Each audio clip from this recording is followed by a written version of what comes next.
Public Sénat, avec le soutien de la Mutuelle nationale territoriale, la Mutuelle des agents des services publics locaux et Adviso Partners, cession, acquisition et transmission d'entreprises, nos territoires ont de la valeur, vous présente le Journal des territoires.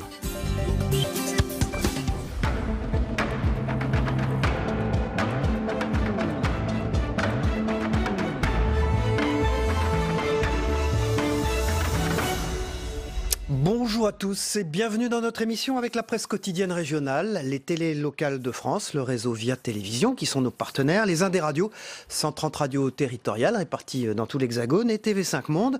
3 parties dans cette émission, dans un instant le JT des territoires que je vais vous présenter, puis après la météo tout à l'heure, l'invité politique en direct sur ce plateau de Territoire d'Info, c'est Olivier Dussopt, le secrétaire d'État auprès du ministre de l'Action et des Comptes Publics qui sera notre invité. Enfin, troisième partie de l'émission avec l'actualité parlementaire. Voilà, on se retrouve dans un instant pour le JT des territoires. À tout de suite.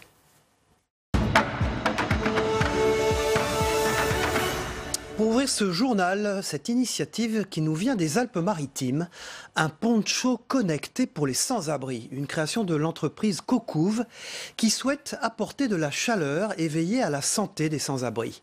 3 capteurs permettent de mesurer le pouls, la température et le taux d'oxygénation. Grâce à un système de géolocalisation, les associations sont donc alertées dès les premiers signes de problèmes de santé. Toutes les explications de notre partenaire Azur Télé dans le Sud-Est. C'est une belle histoire, celle du projet Cocouv, né en 2017. Jean Stelitano est alors invité à assister au hackathon organisé par la ville de Nice. Cette année-là, le secrétaire général du Secours populaire des Alpes-Maritimes a une idée, assurer un suivi médical constant des sans-abri grâce à une couverture. Ça nous est tous arrivé un soir de sortir d'un restaurant, du ciné, d'une soirée avec amis, et de passer à côté d'un SDF dans une couverture, et de s'interroger s'il était vivant, mort, malade. Et je pense qu'on est tous frustrés de passer et de ne pas savoir. Et donc j'ai demandé à cet auditoire de jeunes étudiants de développer une couverture qui permettrait de savoir si la personne est vivante ou morte. Depuis, le Secours populaire des Alpes-Maritimes et le laboratoire d'art numérique La Bulle travaillent avec des étudiants sur ce projet de santé connectée. Un poncho qui a la particularité d'avoir des capteurs permettant de mesurer la température du corps, l'oxygénation du sang et le rythme cardiaque. L'objectif, connaître l'état de santé des sans domicile fixe et porter secours si besoin. C'est un poncho sur lequel on a une puce informatique qui va regrouper les informations collectées par les 3 capteurs que j'ai énoncés plus tôt, et aussi avec une balise GPS et une puce télécom. Et cette puce télécom va s'activer une fois qu'elle a reçu les informations des capteurs, et la géolocalisation ne se fera que s'il y a besoin. Donc il n'y a pas une géolocalisation permanente, c'est très important. Grâce à un système de géolocalisation, les associations sont donc alertées dès que les variables suggèrent un problème de santé. En plus d'assurer un suivi médical, cette couverture permet de protéger contre le froid et de maintenir le lien social. La personne soit d'elle-même active les capteurs, soit au bout d'un certain temps les capteurs s'activent tout seuls. Le diagnostic est traité par le serveur, qui, en fonction des résultats, va envoyer une information sur le smartphone de la maraude la plus proche. Le maraudeur va recevoir une information sous forme d'SMS avec une géolocalisation du problème. En fonction du degré d'urgence, elle va se rendre immédiatement ou à la fin de sa maraude, voir la personne, l'interroger. Et si effectivement il y a un problème critique, appeler les secours, l'urgence. Mais si c'est simplement discuter, passer un moment, un verre d'eau, un café, une soupe chaude, eh bien, ça permet d'éliminer qu'un problème tout simple qui pourrait se traiter avec un Doliprane ne devienne un problème sanitaire plus conséquent. Les premiers prototypes de couverture devraient être testés à l'hiver prochain dans la ville de Nice. Les ponchos ne seront alors distribués qu'aux sans-abri qui le souhaitent. Dans ce JT, on va vous présenter à présent l'un des plus grands services de vélo électrique au monde. Il se trouve en Île-de-France, son nom Véligo. Le but est de fluidifier la circulation et de remiser, pourquoi pas, sa voiture au garage. Pour la région, le défi est de taille, inciter plus de 200 000 personnes à pédaler. Sébastien Côté pour Via Grand Paris l'a essayé. Se déplacer en vélo jusqu'à la gare ou au travail et laisser sa voiture au garage. Voici le Véligo, vélo à assistance électrique de la région Île-de-France. Il circulera bientôt dans la petite et grande couronne francilienne. Pour la région, le défi est de taille. Inciter plus de 200 000 personnes à pédaler.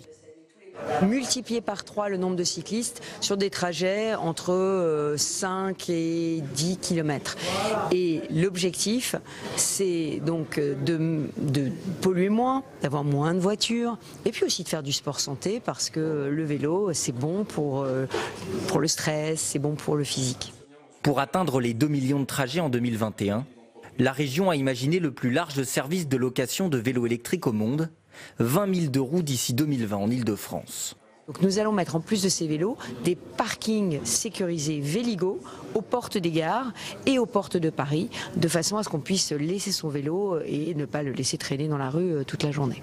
Contrairement au Vélib, la région mise sur des abonnements longue durée, de 6 à 9 mois maximum. À l'issue de cette période, l'usager aura la possibilité d'acheter le vélo. Côté tarif, comptez 40 € par mois, la moitié pourra être remboursée par l'employeur. Début des réservations au mois de mai. Pour l'utiliser, il faudra patienter jusqu'à septembre prochain. 10 000 vélos seront mis en service. Et dans la série, on change nos habitudes. Et si vous vous mettiez aux achats groupés?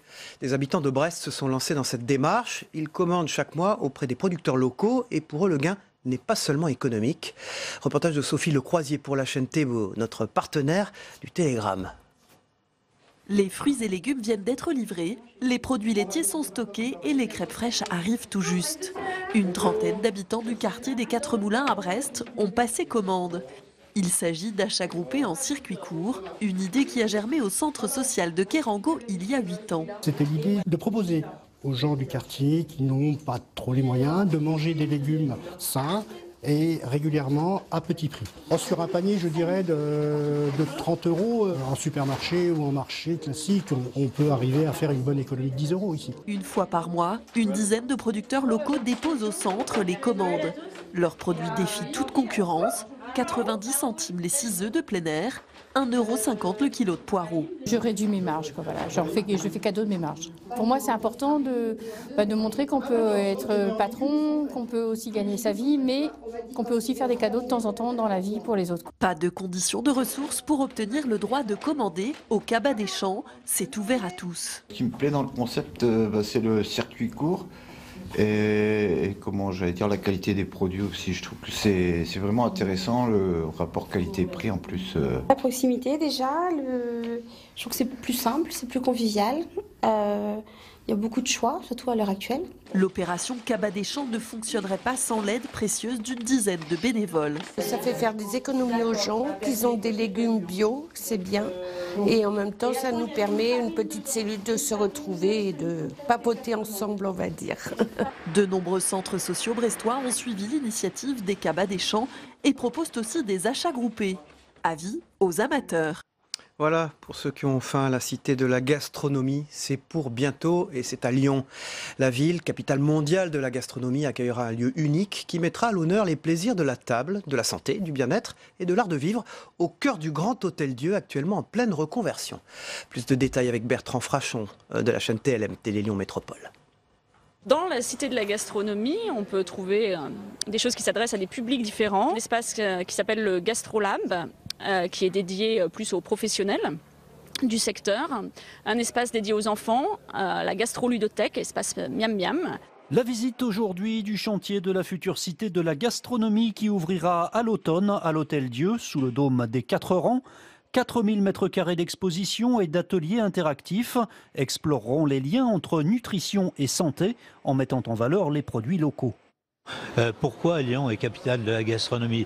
Tout simplement parce que nous avons l'Ain avec ses poulets, ses chapons, parce que nous avons la Savoie, la Haute-Savoie, les fromages, parce que nous avons dans la Drôme ou dans l'Ardèche les truffes. Puis cette cité, elle se veut ouverte sur le monde. C'est pas simplement pour regarder Lyon, bien évidemment, pour montrer cette grandeur de la gastronomie lyonnaise, mais c'est aussi pour montrer que dans le monde entier, il y a une gastronomie qui existe et qui existe aussi au quotidien.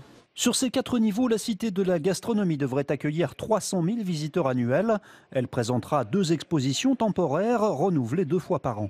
On est sur une approche multisensorielle. L'idée est d'éveiller les sens, donc des dispositifs olfactifs, des dispositifs tactiles.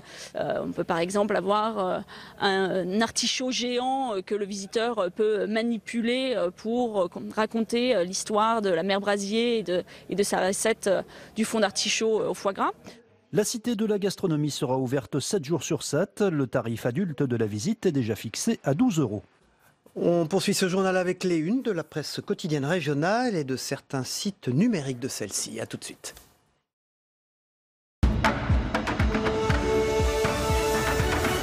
Bonjour, Saveria. On commence avec le grand débat, un article sur la version numérique, je le disais, de Ouest France, le plus grand quotidien francophone du monde ce matin. Agriculteurs et éleveurs en plein doute, 80 km/h, petits commerces qui ferment, déserts médicaux. Édouard Philippe a participé hier à une réunion du grand débat dans un village rural de l'Allier. Après 2 premiers exercices en banlieue parisienne, il a notamment défendu la réforme des 80 km/h. Il n'y a jamais eu aussi peu de morts sur les réseaux en France, même s'il reconnaît l'impopularité de la mesure. À la une de la Provence, ces produits stars qui flambent.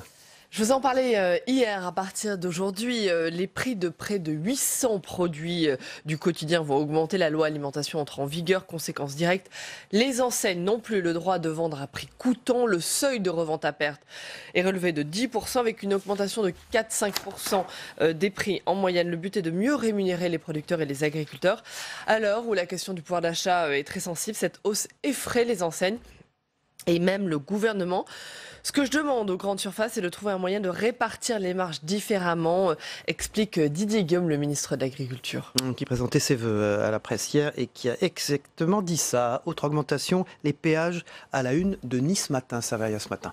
C'est l'autre augmentation du jour, les péages. Il va coûter plus cher de rouler sur les autoroutes ce vendredi comme chaque année le 1er février.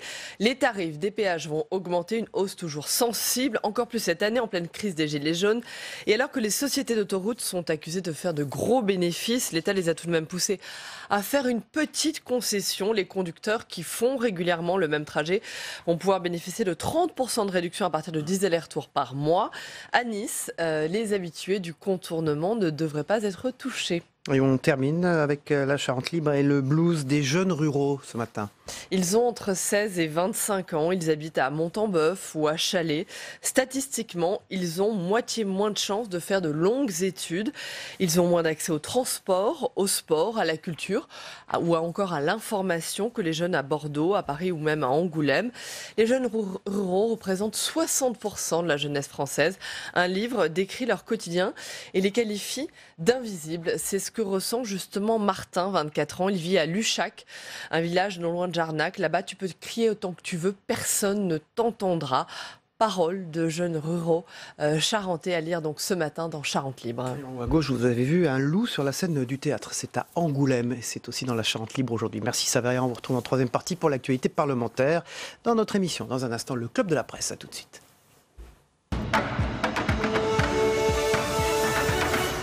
Alors j'accueille Jean-Baptiste Danet, qui est président de Croissance Plus. Bonjour, merci d'être avec nous ce matin. On va parler dans un instant avec vous de l'attractivité de la France et puis de ce grand débat national auquel vous participez. Et j'accueille Jean-François Beige. Bonjour Jean-François Beige, vous dirigez le Courrier du Parlement. Merci d'être avec nous ce matin pour décrypter l'actualité, notamment celle des territoires.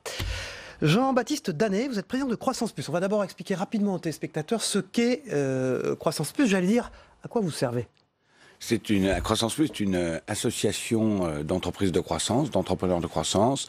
Rapidement, 350 France entière, toute taille, tout secteur d'activité. 3 critères pour pouvoir adhérer à Croissance Plus: être à la tête de son entreprise, c'est-à-dire la diriger ou l'avoir rachetée, donc c'est entrepreneurial. La deuxième chose, c'est démontrer un business plan en croissance, pas que du chiffre d'affaires, pas que du profit, mais c'est l'emploi. Non, c'est création d'emplois et création d'innovation, de valeur ajoutée. Et troisième critère très important pour nous, partager les fruits de la croissance avec les collaborateurs et les salariés au-delà du minimum légal. Vous dire redistribuer. Redistribuer.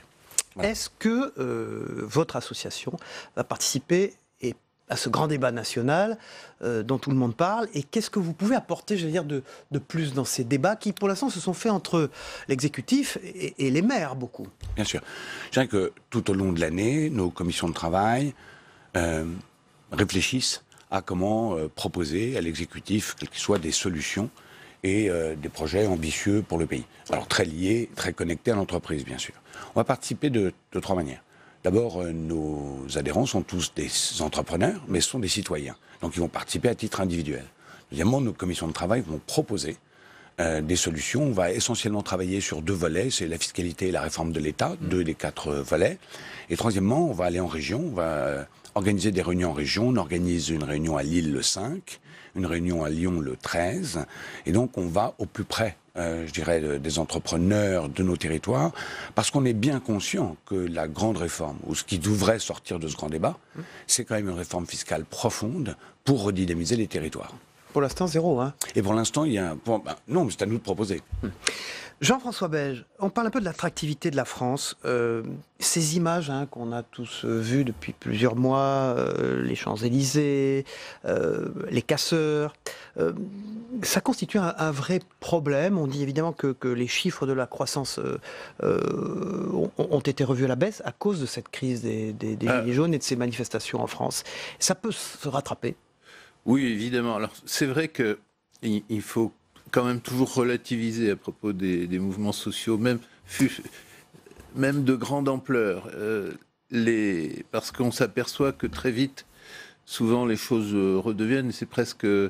Il y a même une amnésie collective au bout d'un... Rappelez-vous de 95, par exemple, parce que c'était un mouvement d'une toute autre ampleur, puisqu'il y avait tous les syndicats. Mais tout de même, on voit des images derrière vous, ce gilet jaune, par exemple, sur le toit de l'Arc de Triomphe, ce sont des images symboliques. Ils sont allés loin dans la casse, enfin les noyaux durs, dont parle justement Emmanuel Macron, sont allés durs dans la casse. Mais... si la question, est-ce que ça porte préjudice? Oui. Est-ce que c'est rattrapable? Oui aussi. On peut, je crois, assez vite redonner très vite une image. C'est souvent arrivé dans notre histoire. La France reste-t-elle attractive? La France, bon, je n'ai pas d'études précises là-dessus, mais d'ailleurs le dernier sondage qui a été fait, la dernière étude qui a été faite montre que la France avait énormément gagné en attractivité sur la première année et demie de la présidence d'Emmanuel Macron. Du quinquennat. Je crois que ce qui est important, c'est que ce sont les réformes qui ont été faites, notamment la réforme fiscale et la réforme du marché du travail, qui sont 2 réformes qui étaient... nécessaires, vraiment nécessaires, et qui ont redonné de l'attractivité pour le pays, notamment en termes de stabilité fiscale et de réassurance sur les investisseurs étrangers. Donc ces réformes, elles étaient attendues, elles ont été plutôt bien menées. Est-ce qu'elles restent attractives ou pas en fonction de la crise des Gilets jaunes? Je pense que vous avez raison, ces images, elles ont fait le tour du monde. Je crois effectivement que ces images, elles seront oubliées dans quelques temps, on ne sait pas quand, mais je ne crois pas que ça pèse à ce jour immédiatement sur l'attractivité de la France. Je crois que ce qui est très important, c'est d'essayer de comprendre la cause de ça. Et si vous voulez, nous, pourquoi on part en région et pourquoi est-ce qu'on insiste énormément pour faire remonter des projets de nos entrepreneurs en région? Je crois que cette crise, en fait, elle était enterrée depuis 20, 30, 40 ans, dans les territoires, sous-jacente. C'est-à-dire que, en fait, tout ce qui a été fait dans les 30 ou 40 dernières années ont abîmer les entreprises des territoires, les entreprises régionales. Et on peut parler des 2 réels problèmes. Que ce soit la transmission des entreprises. Je dirais que toute cette taxation qui est arrivée à partir des années 80 sur la transmission des entreprises ont conduit à la fermeture ou à la vente des entreprises. C'est-à-dire que c'est très compliqué aujourd'hui, quand on est patron ou propriétaire d'une entreprise, de transmettre, par exemple, à ses enfants, les choses simplement. C'est très taxé. C'est taxé. Alors, des choses ont été améliorées. Effectivement, il faut se ça reste très taxé. Dans la loi Pacte, actuellement, nous avons, avec d'autres associations patronales, mené des combats qui vont porter leurs fruits. Mais je dirais que ça reste encore en France, très taxé par rapport à nos voisins. Je donne des exemples. Je veux dire, 70%, plus de 70%, 75% des entreprises italiennes se transmettent. Plus de 55% des entreprises allemandes se transmettent. 17% en France. La question, c'est pourquoi ça paraît tellement évident ce que vous dites? Taxation, complexité. Complexité administrative et passer par la case fiscale. C'est-à-dire qu'on est dans un pays où il y a encore une taxe pour le droit de garder et de transmettre son entreprise. Voilà. Emmanuel Macron a dit hier soir à des journalistes, alors c'était une espèce de off qui s'est finalement officialisé. Jean-François Beige, vous connaissez bien ces techniques de communication de la présidence de la République. Vous avez été très longtemps correspondant à l'Élysée, au Parlement, vous connaissez ça par cœur. Il a dit au fond, mes réformes sont en train de faire gagner le pays. C'est vrai ou pas? Oui, pas seulement les siennes. Monsieur Danet a parlé très, très justement de certaines réformes déjà enclenchées, mais ça ne veut pas dire qu'il y a énormément à faire. Et lesquelles sont en train de faire gagner le pays? En tout cas, pas du tout pour le moment ce qui concerne la réindustrialisation du monde rural. Là, on voit, ça c'est vraiment un handicap français de voir qu'on ne sait pas faire ce que font les Italiens. On parle toujours des Allemands et de leurs entreprises de taille moyenne, ça on en est loin.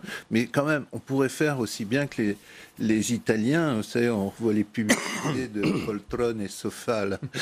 C'est des petits clusters spécialisés dans le meuble. Ce ne sont pas des grandes entreprises. Vous dire, il n'y a pas que Nutella, quoi. Qui viennent faire de la pub en France et qui sont très, très compétitives. Et ça nous manque terriblement. Et c'est en zone rurale qu'il faut redynamiser, réindustrialiser. N'oublions jamais que l'Italie du Nord est la région la plus riche d'Europe. Hein. Oui, bien sûr. Mais oui. Justement, Jean-Baptiste Danet, vous dites-vous aujourd'hui, nous attendons qu'Emmanuel Macron poursuive ses réformes. Vraiment. Nous pensons que les 3 grandes réformes qui ont été menées, et il ne faut pas oublier celle de la formation professionnelle et de l'apprentissage, qui est une réforme courageuse et une bonne réforme, mais qui mettra du temps à donner ses fruits, à porter ses fruits, et qui va de pair. C'est un cercle vertueux entre la recomposition des territoires et la formation professionnelle. Et il y a ce cercle-là. Je dirais qu'il y a une réforme à mener qui est très très importante, c'est comment est-ce qu'on rapproche la volonté ou l'ambition de la région, donc du territoire, d'accompagner ou de réindustrialiser. Et je dirais aujourd'hui que le système fiscal qu'on a en France, c'est-à-dire ces taxes sur la production, qui pèsent sur les entreprises avant de réaliser le moindre bénéfice, sont un poison. Un poison parce que, d'abord, l'entreprise doit payer avant de réaliser du bénéfice, et deuxièmement, elle n'incite pas, je dirais, la région à encourager ou à développer les entreprises régionales. Il faut inverser ce système. On ne demande pas que les taxes baissent forcément, on demande qu'elles soient postées ou positionnées différemment. C'est-à-dire les mettre après le bénéfice, remettre les régions en concurrence, les inciter à être plus proches de leurs entreprises, et derrière, voir, comme le font beaucoup de nos voisins, de faire en sorte que la région et l'entreprise soient compétitives et se redéveloppent. Ça crée de l'emploi, et ça crée de la croissance et du pouvoir d'achat. Jean-François Beige, cette petite musique qu'on a entendue, les Gilets jaunes l'ont portée, que la technostructure, au fond, on pointe toujours Bercy, empêche, au fond, la France de... Vous parliez de fluidité, vous êtes d'accord avec ça? Ça fait partie du mal français. Je crois, juste avant que M. réagisse, je crois que le logiciel est en place. Je crois que l'exécutif, le ministre de l'économie, le président de la République ont tous très bien compris ce qu'il fallait faire. Mais c'est évident que bouger Bercy est le problème de notre pays. C'est vrai. Mais oui, parce qu'on parlait tout à l'heure de réindustrialisation, mais si la question qui a été le point de départ de la crise des Gilets jaunes, de l'essence, du prix de l'essence a été si fort, c'est parce que les gens font des distances de plus en plus longues pour aller travailler. Pourquoi ils le font? Parce que les usines sont loin de chez eux, parce que c'est très compliqué de scolariser des enfants et aussi de leur faire du périscolaire. Ces jeunes ruraux dont on parlait tout à l'heure, c'est un casse-tête de faire du judo, de la danse, tout ce qui est offert aux habitants des villes. Et ben, eux, il faut que les parents fassent 40 km pour leur donner une petite éducation complémentaire en matière musicale, théâtrale, etc. Et c'est ça, c'est pourquoi? Parce que notre tissu, c'est vrai que on a régionalisé, mais on a fait de grosses métropoles. Et ces grosses métropoles sont en train aussi de dévitaliser les secteurs régionaux. Il faut agir sur la fiscalité pour permettre à des entreprises régionales, locales, de garder une activité. Jean-Baptiste Danet, il y a le grand débat national. Vous avez expliqué que vous, vos adhérents, allez y participer. Ça va s'arrêter. Et après, il faudra continuer. C'est quoi vos plans d'avenir? Parce que ce que vous dites, pardonnez-moi, mais ça a l'air une évidence. Pourquoi on n'y est pas déjà, au fond? Et qu'est-ce que vous comptez faire après? Vous me posiez la question au tout début de l'interview, à quoi vous servez? Donc, ce à quoi nous servons, c'est tenter de faire bouger les choses. C'était pas discourtois, c'était dans le sens pas du tout, concrètement. Mais tenter de faire bouger les choses. Donc, ça rejoint un peu votre question. C'est est-ce qu'après ça s'arrête? Bien évidemment, non. Il y a 1 an et demi, nous avons publié 70 propositions. Sur les 70 propositions... On peut les trouver quelque part? Oui, bien sûr. Elles sont publiées sur notre site et on les a... croissanceplus.fr, quelque chose comme ça. On les a envoyées à tous les sénateurs, tous les députés, etc. Bon, ça a été largement partagé et d'ailleurs il faut reconnaître qu'on a été plutôt entendu, écouté et que tout ce qui a été fait dans la dernière année et demie démontrait, comme je le disais tout à l'heure, un logiciel en place et une volonté de réformer. Donc nous, on ne crie pas au loup en permanence, on est plutôt satisfait de cette volonté de réforme. Ensuite, on a publié le sens des réformes en début de l'année dernière, disant on n'y est pas encore tout à fait. Le grand débat arrive. Je dirais que c'est dommage qu'il arrive dans ces conditions-là ou dans ces circonstances-là. Il n'empêche qu'il est là. Je ne dis pas que le grand débat va tout changer, mais nous, en tout cas en tant que citoyens et entrepreneurs, on va plonger dedans afin de reformuler des propositions qu'on a déjà mises sur la table. Après, on va continuer. Toute l'année, on se mobilise pour ça. Toute l'année, nous recevons des politiques, mais nous recevons également des philosophes, des chercheurs, des scientifiques, des économistes. Donc, on va continuer, bien évidemment, à défendre la volonté d'entreprendre et la réussite dans l'entrepreneuriat. Jean-Baptiste Danet, président de Croissance Plus, vous reviendrez nous parler avec enthousiasme de la compétitivité. La France donc reste attractive, c'est quand même une bonne nouvelle ce matin. Oui. Jean-François Beige, on vous retrouve tout à l'heure pour décrypter et nous parler des petites phrases aussi d'Emmanuel Macron. Il a décidé, Emmanuel Macron, qu'il ne fallait plus en faire, mais il en a fait en disant qu'il ne fallait plus en faire. Oui, parce que Jojo gilet jaune, c'est déjà une petite phrase. On passe à la météo des territoires. Le temps qu'il fait en France aujourd'hui pour votre week-end, mais également dans les départements français d'Amérique, de l'océan Indien, du Pacifique et des Caraïbes. Une particularité sur le canal 13 de la TNT. A tout de suite. La météo vous est présentée par l'Assemblée des départements de France.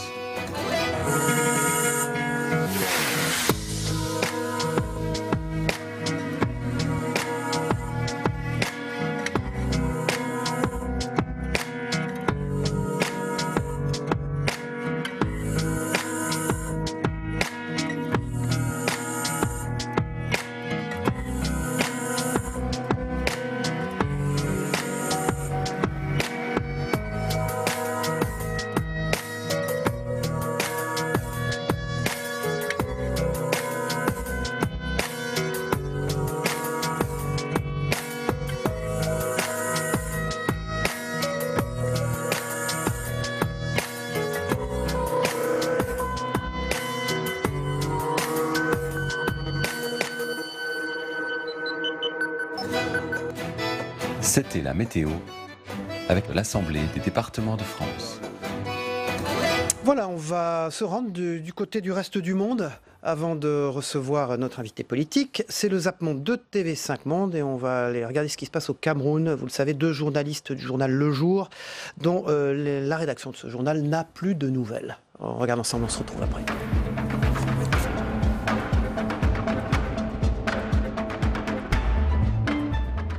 Public Sénat, avec le soutien de la Mutuelle nationale territoriale, la Mutuelle des agents des services publics locaux et Adviso Partners, cession, acquisition et transmission d'entreprises, nos territoires ont de la valeur, vous ont présenté le Journal des territoires.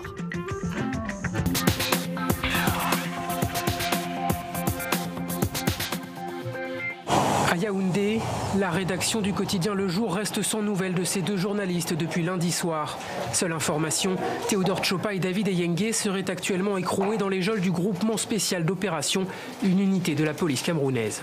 Nous ne pouvons pas savoir pour le moment ce qu'on leur reproche. Nous savons simplement qu'ils faisaient leur travail, ils étaient en situation professionnelle. On attend qu'on nous explique déjà, qu'on nous dise, qu'on approche déjà la rédaction pour nous dire pourquoi on les a arrêtés, pourquoi on les garde en détention. Mais la première chose déjà, ce serait de les libérer immédiatement.